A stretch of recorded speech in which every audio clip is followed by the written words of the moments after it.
lanjut ke Pak Mardiansyah, saya lempar dulu ke Pak Sugeng. Saya kasih kesempatan Pak Sugeng untuk menjawab tanggapan dari Bang Ahmad tadi bahwa analisa Anda, Pak, sebagai Ketua Indonesia Police Watch terlalu prematur. Saya ini advokat sudah 34 tahun ya. Jadi kalau suatu proses pidana sedang diperiksa, kemudian proses itu digugat, itu forumnya hanya di pra-peradilan. Ya. Oke. Kan yang dikatakan sebagai tuduhan mengedit ya, itu tadi kan polisi mengambil oper keterangan ahli ya. Kalau mau menggugat gitu ya, itu juga digugat ahlinya, tapi itu nantilah ya. Jadi satu proses pidana tidak senang seseorang di proses pidana, forumnya bukan di forum perdata.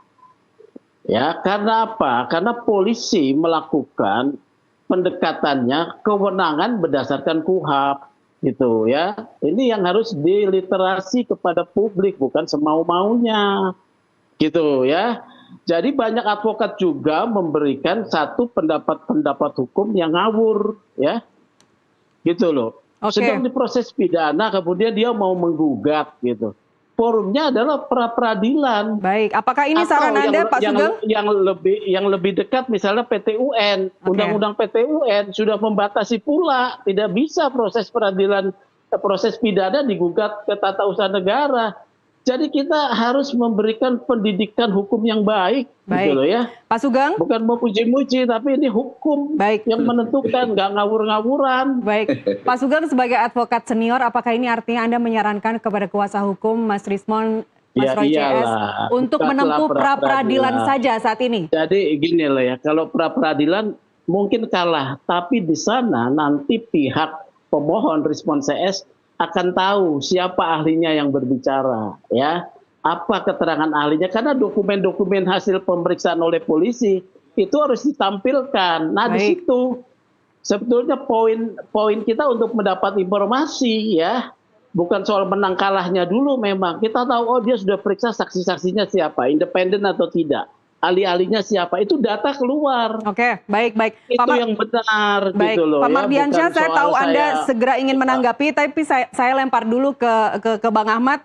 Kata Pak Sugeng tadi, kalaupun pra-peradilan diambil sekarang, kemungkinan besar kalah. Menurut Anda, singkat saja Bang Ahmad. Bukan kalah, bisa menang kalah, bukan kalah. Ya jangan ini, kita menang kalah itu belum ketahuan, tapi kita bisa tahu apa hasil pemeriksaan polisi gitu loh. Baik, tapi saran Anda tetap untuk ambil pra-peradilan saat ini ya Pak? Ambil pra-peradilan. Tidak perlu diajarin lah yang kayak gitu-gitu. Kita juga khatam. Oke, saya ralat tadi Bang Ahmad bukan kemungkinan besar kalah, tapi mungkin sampai 20 tahun. Iya. Dah khatam juga kita gitu. Iya, kalau khatam nggak perlu mengambil gugatan perdata, karena itu akan. Nggak perlu juga kita diajari itu, biarkan saja kita punya pilihan hukum. Sejauh tidak punya silakan aja. Tidak ada masalah. Harusnya rekomendasinya kepada institusi kepolisian ke depan kinerjanya bagaimana lebih baik agar tidak banyak terjadi ya. Itu kalau itu LSM yang jujur, yang lurus, yang komitmen, yang punya integritas. Itu nama. Ini kan kita bicara soal proses hukum yang kita nilai. Kalau boleh saya rangkum, apa yang anomali dalam proses itu, berikan rekomendasi kepada institusi kepolisian. Kalau kerjaan sejawat nggak usah dikomentari. Anda memberikan saran yang salah kalau gugatan perdata. Tidak perlu mengajari kami, Anda juga tidak perlu itu memberikan saya berikan masukan ya. Salah benar itu di pengadilan. Untuk ya udah nanti silakan gugat ya, nanti akan terbukti. Sebaliknya saya juga punya pendapat berbeda, tidak perlu Anda salah-salahkan. Baik. Gugatan perdata, Bang Ahmad, sebentar. Gugatan perdata itu kan toh nanti diambilnya saat persidangan sudah selesai. Sebelum pokok pokok perkara masuk ke pengadilan, Anda sarankan klien Anda untuk ambil pra-peradilan tidak untuk saat ini? Dan opsi-opsi lainnya apa untuk memenangkan klien Anda? Gugatan perdata itu asal didaftarkan di IKOT itu diterima. Siapa yang mengatur itu harus begini, harus begitu. Soal menang kalah kita juga tahu bahwa menang kalah itu tidak ansih soal bukti, soal norma. Banyak faktor begitu. Kenapa kami belum tempuh atau tidak tempuh, itu juga soal pertimbangan lain. Saya kira hal-hal yang sifatnya rumah tangga kami tidak perlu mengikuti saran pihak-pihak lain yang tidak punya kewenangan dan tidak punya kepentingan juga. Sebentar Pak Sugeng, menarik tadi yang disampaikan Bang Ahmad bahwa gugatan perdata itu bisa, Bang Ahmad, menarik tadi yang Anda sampaikan, Bang Ahmad, cukup kami kesampaikan begitu. Baik, menarik tadi yang Anda sampaikan bahwa gugatan perdata itu bisa dimasukkan kapan saja, tapi apa yang digugat ke perdata kalau belum ada pembuktian apakah klien Anda kalah atau menang, apa yang akan digugat? Pembuktian itu nanti ada proses gugatan, nanti ada mediasi, ada replik, duplik, jawaban, masih panjang.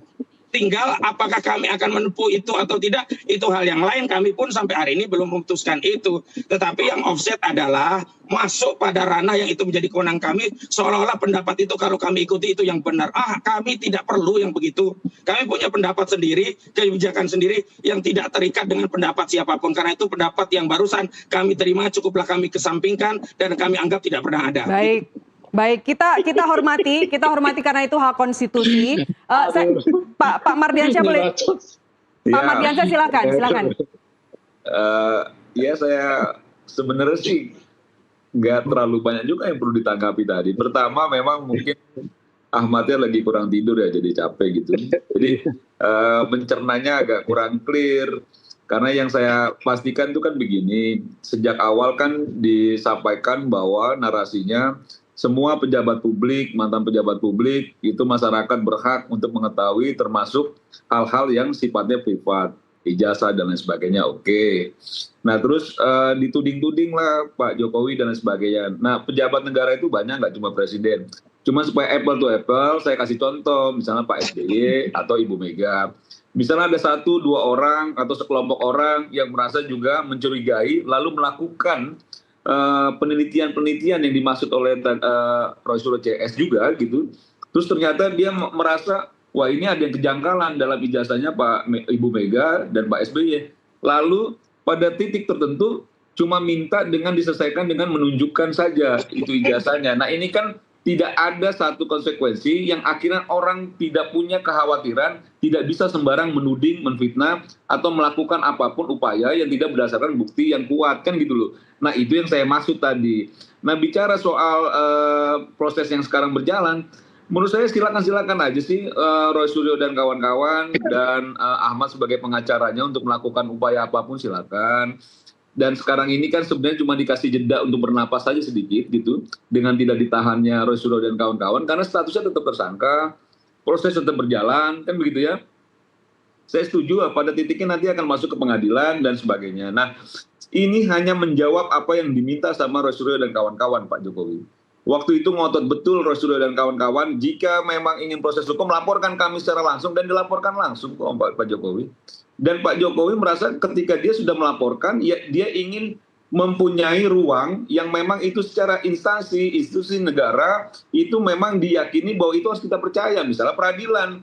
Dalam peradilan nanti ketika Pak Jokowi memang diperlukan untuk menunjukkan, akan dia tunjukkan tuh ijazahnya dan publik akan tahu. Dan pada titik itu, kita semua minta, masyarakat semua minta, apapun yang diputuskan, vonis, makanya bersiap-siap juga. Jangan suruh kita yang bersiap-siap untuk menerima kekalahan. Karena yang terlihat kekalahan itu ada di kubunya Roy Suryo dan kawan-kawan. Kalau misalnya sudah divonis bersalah, jangan membangun narasi liar lagi. Kasihan publiknya, sudah capek juga.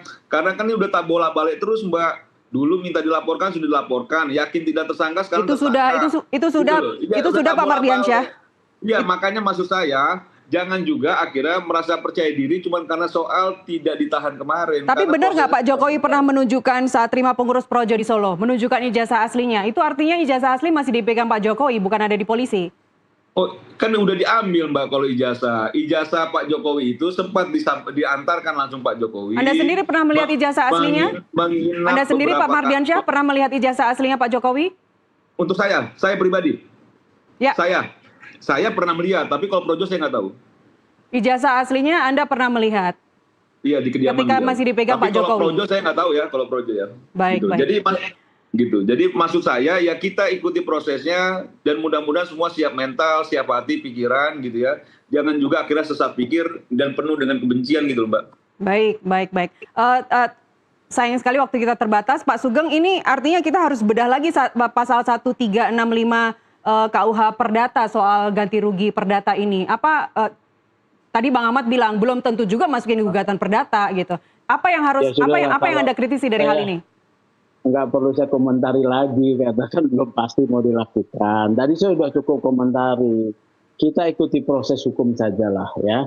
Dan salah satu tugas kaum intelektual adalah memberikan literasi yang benar. Itu aja, ya. Baik, Pak Sugeng, ada yang mengatakan begini, hukum saat ini seolah-olah sedang berpihak ke kepolisian begitu.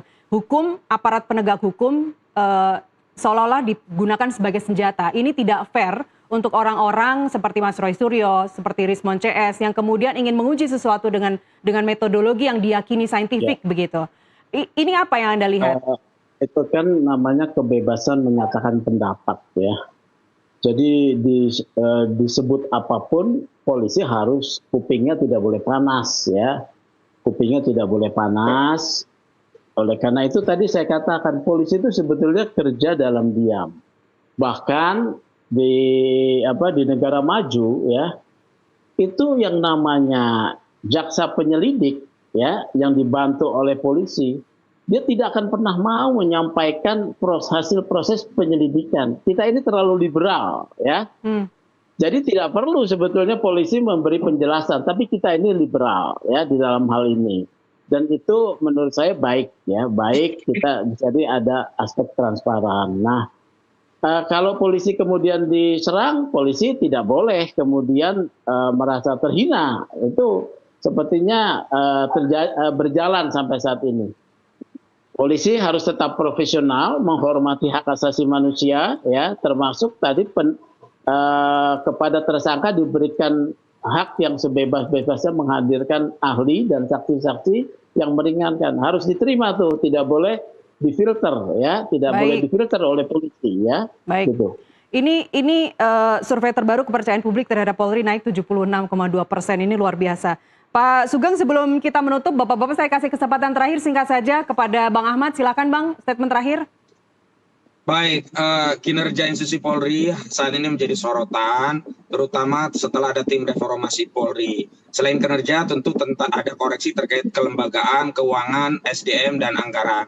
Tapi khusus soal kinerja, tentu legasi kriminalisasi yang selama ini sudah dikenal luas masyarakat selama era rejim Joko Widodo perlu menjadi atensi khusus, terutama kepada bapak-bapak yang ada di tim reformasi Polri. Secara SDM kami sebenarnya tidak terlalu percaya karena ada Tito Karnavian di situ, juga Kapolri sendiri Listio Sigit. Tetapi dari sisi institusi mudah-mudahan lah ini bisa menjadi koreksi dan kasus klien kami ini bisa menjadi ya pilot project untuk. Baik, Bang Ahmad, pemeriksaan berikutnya di Polda kapan, Bang? Oke, tampaknya ada pemeriksaan di Polda kapan lagi, Bang Ahmad? Belum, kami masih menunggu karena belum ada surat panggilan baik untuk yang layer pertama maupun layer kedua, atau klaster pertama ataupun klaster kedua belum ada panggilan lebih lanjut. Baik, baik. Sayang sekali Bapak-Bapak waktu kita harus menutup dialog malam ini. Pak Sugeng, terima kasih banyak. Kemudian Pak Mardiansyah Semar dan Bang Ahmad Ghozinuddin, terima kasih sekali lagi, sehat-sehat selalu. Ya. NTV Prime masih akan kembali usai jeda pariwara berikut, pemirsa, tetap bersama kami.